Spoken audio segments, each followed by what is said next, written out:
संसार सागर घोरे तक्तुम इच्छामि जो नर गीता नावम समासाद्य पारम जाति सुखेन स।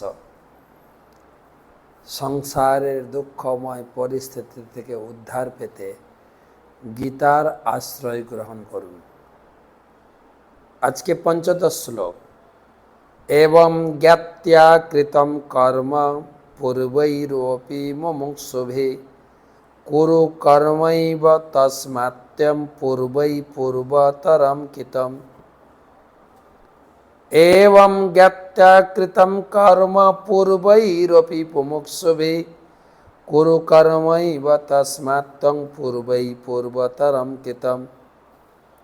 অনুবাদ: প্রাচীনকালে সমস্ত মুক্ত পুরুষেরা আমার অপ্রাকৃত তত্ত্ব অবগত হয়ে কর্ম করেছেন, অতএব তুমিও সেই প্রাচীন মহাজনদের পদাঙ্ক অনুসরণ করে তোমার কর্তব্য কর্ম সম্পাদন করো। এর আগের শ্লোকগুলোতে ভগবান বলেছেন, কেবল জন্ম কর্ম জানলেই আমার জীবন মুক্ত হয়ে যাবে।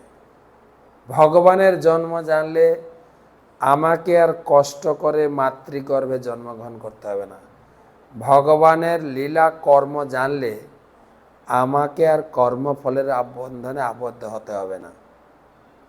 আর আজকের শ্লোকে বলছেন, এই পন্থার উপরে ভরসা করে পূর্বে বড় বড় যোগী, ঋষি, মুনি, বড় বড় সাধক তারা মুক্তি পেয়েছেন।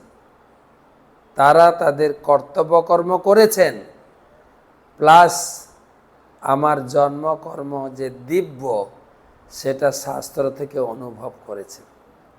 তাই অর্জুন, সাধারণ লোকের থেকে আমার জন্মকর্ম আলাদা, এটা অনুভব করো, সাথে সাথে তোমার কর্তব্য কর্মটাও চালিয়ে যাও। ভগবান কর্তব্য কর্মটাকে ধরে রেখেছেন। কিন্তু লোকে বলে না, না খাটলে খাবো কি? ভগবান বলে, হ্যাঁ, কর্তব্য কর্ম তো তোমাকে করতেই হবে। যার যা পেশা, যার যার অকুপেশান, তাতে যুক্ত থাকবো।